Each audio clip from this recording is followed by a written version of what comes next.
ప్రేక్షకులకు నమస్కారం. ఈ నెల సెప్టెంబర్ 24, 25 తేదీల్లో అంటే శనివారం, ఆదివారం ప్రముఖ stock market analyst Sundararama Reddy గారు ETF, index funds, mutual funds మీద వెబినార్ కండక్ట్ చేయబోతున్నారు. దీనికి 2,500 రూపాయలు ఫీజు పే చేయవలసి ఉంటుంది. ఆసక్తి ఉన్నవారు ఈ కింద స్క్రోల్ అవుతున్న నంబర్కు కాల్ చేసి మీ రిజిస్ట్రేషన్స్ను పూర్తి చేసుకోగలరు.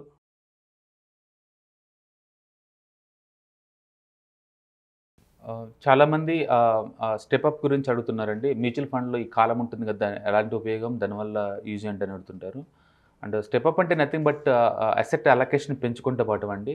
సో, బేసికల్‌గా ఎక్కువ మంది సాలరైజ్డ్ ఎంప్లాయీస్‌కి ఏంటంటే ఎవ్రీ ఇయర్ సాలరీ హైక్స్ వస్తూ ఉంటాయి కాబట్టి మన ఇన్కమ్ సోర్సెస్ పెరుగుతూ ఉంటుంది. అలాంటి వాళ్ళంటే ముందే ఈ మ్యూచువల్ ఫండ్స్ కావచ్చు, ఇండెక్స్ ఫండ్స్ కావచ్చు వీటికి కమిట్మెంట్ ఇవ్వటం అనమాట. అంటే ఫర్ ఎగ్జాంపుల్ ఇప్పుడు నేను ఎస్ఐపిలో స్టెప్ అప్‌ని ఒక 10% పెట్టాననుకోండి. అంటే ఆటోమేటిక్‌గా ఎవ్రీ ఇయర్ లేదా ఎవ్రీ మంత్ మీరు ఎలా ఆప్షన్ సెట్ చేసుకుంటే అలానమాట. యూజువల్‌గా ఎవ్రీ ఇయర్ పెట్టుకుంటారు. సో, తద్వారా ఏంటంటే ఎవ్రీ ఇయర్ మీరు అలొకేషన్ 10% పెరుగుతూ ఉంటుందన్నమాట ఎస్ఐపి అలొకేషన్ దాంట్లో. ఈ స్టెప్ అప్ పెట్టుకోవడం ద్వారా ఏమవుద్దంటే మామూలుగా అయితే ఒక 5,000 మనం పెట్టామనుకోండి. మీరు 20% అలా అలొకేషన్ పెట్టారనుకోండి. నెక్స్ట్ ఇయర్ నుంచి 6,000 పెట్టాల్సి ఉంటుంది. మీరు పే చేయాల్సి ఉంటుంది ఎవ్రీ ఇయర్, ఎవ్రీ మంత్ అనమాట. సో, ఈ స్టెప్ అప్‌లో ఉన్న బ్యూటీ ఏంటంటే మన సాలరీ హైక్ అవుతుంటుంది కాబట్టి ఎవ్రీ ఇయర్ ఎక్కువ మనీ ఆటోమేటిక్‌గా మార్కెట్‌లో పోతూనే ఉంటది. మనం పెద్ద పట్టించుకునే పని లేకుండా. తద్వారా ఏందంటే త్వరగా కాంపౌండ్ అవుతా ఉంటుంది. సో, మనం ఇప్పుడు ఎగ్జాంపుల్‌గా మనం ఎస్‌బీఐ స్మాల్ క్యాప్ తీసుకుంటున్నాం ఇక్కడ ఎగ్జాంపుల్‌గా. And 10 years and every month 10,000 commitment అండి. మీరు ఒకసారి కనుక చూసుకుంటే నార్మల్ ఎస్ఐపికి అంటే ఎవ్రీ మంత్ 10,000 పెట్టుకుంటూ పోయే ఎస్ఐపికి అండ్ స్టెప్ అప్ మనం 10% పెట్టుకుంటే వచ్చే ఎస్ఐపికి మధ్య డిఫరెన్స్ చూసారనుకోండి మీరు. అండ్ స్టెప్ అప్ ద్వారా మనం టోటల్ ఇన్వెస్ట్మెంట్ ఇక్కడ 19 లాక్స్ పోతుంది మార్కెట్‌లోకి. మనకి టోటల్‌గా 60 లాక్ అవుట్‌పుట్ వస్తుంది. చూడండి ఎంత హ్యూజ్ అమౌంట్ క్రెడిట్ అవుతుంది. అదే మనకి ఎవ్రీ మంత్ ఎస్ఐపి ద్వారా ఏందంటే మనకి ఇక్కడ పోతున్న అమౌంట్ 12 లాక్ రూపీస్ మొత్తం మన టోటల్ ఇన్వెస్ట్మెంట్ మనీ.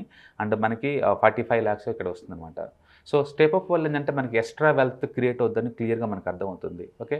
సో, మీకు ఎవరికైనా సాలరీ హైక్స్ గ్యారంటీగా వస్తాయి అనుకుంటే గనుక ఈ స్టెప్ అప్‌ని యాక్టివేట్ చేస్తే తద్వారా ఏంటంటే ఎక్కువ మనీ మార్కెట్‌లో మనకు తెలియకుండా పోతుందనమాట. లేకపోతే ఏంటంటే ప్రతిసారి కూడా వేరే ఈ మనీని వేరే దానికి అలొకేట్ చేయడం ద్వారా తర్వాత చూసుకోవచ్చు, తర్వాత మంత్ అనుకుంటే పోస్ట్‌పోన్ చేసుకుంటా పోతుంటారు.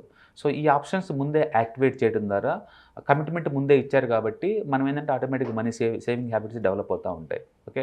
సో, డెఫినిట్‌గా ఇది వాడుకోవచ్చండి. ఇదే కాదు ఈవెన్ హౌసింగ్ లోన్స్ కూడా మీరు ఎస్ఐపి ఈఎంఐస్‌కి స్టెప్ అప్ కనుక పెట్టుకుంటే కనుక త్వరగా అవుద్ది మీ లోను. సపోజ్ మనం 25 ఇయర్స్ లోన్ అనుకోండి. అది 10 ఇయర్స్‌కే మీరు కంప్లీట్ చేయొచ్చనమాట. సో, అందుకని చాలామంది లైట్‌గా తీసుకుంటారండి. ఇన్వెస్ట్‌మెంట్‌లప్పుడు గానీ, లేదా ఈవెన్ హౌసింగ్ లోన్స్ పే చేసేటప్పుడు గానీ, ఈ స్టెప్ అప్ ఆప్షన్ గనుక మీరు యూజ్ చేసుకున్నట్లయితే మీకు చాలా టైం సేవ్ అవుద్ది. ఈఎంఐలో అయితే నీకు ఒక 4, 5 ఇయర్స్ టైం సేవ్ అవుతది. అండ్ ఇంట్రెస్ట్ కూడా సేవ్ అవుతుంది. మన హౌసింగ్ లోన్స్‌లో అయితే. అదే ఇన్వెస్ట్‌మెంట్స్‌లో అయితే మనకి అమౌంట్ ఇన్వెస్ట్‌మెంట్ ఎక్కువ అవుతుంది. అండ్ రేట్ ఆఫ్ రిటర్న్ కూడా మనకి ఎక్కువ జనరేట్ అవుద్ది.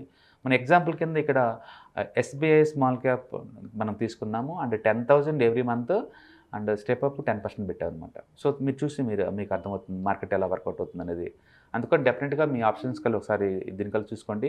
నెక్స్ట్ టైం మీరు మ్యూచువల్ ఫండ్స్ కనుక ఇన్వెస్ట్ చేద్దాం అనుకున్నప్పుడు మీరు ఫండ్ కమిట్మెంట్ ఇచ్చేటప్పుడు కింద ఉంటుంది చూడండి స్టెప్ అప్ అని చెప్పేసి దాన్ని యాక్టివేట్ చేయడం ద్వారా ఎంత పర్సెంటేజ్ ఎక్స్ట్రా ఎవ్రీ ఇయర్ మీరు మార్కెట్‌లో ఇన్వెస్ట్ చేద్దాం అనుకుంటున్నారో దీని ద్వారా మనం సెట్ చేసుకోవచ్చు. తద్వారా ఏంటంటే ముందే కమిట్మెంట్ ఇచ్చాం కాబట్టి మనకు కూడా సేవింగ్ హ్యాబిట్స్ పెరిగి వెల్త్ ఎక్కువ క్రియేట్ అయ్యే ఛాన్స్ ఎక్కువ ఉంటుంది.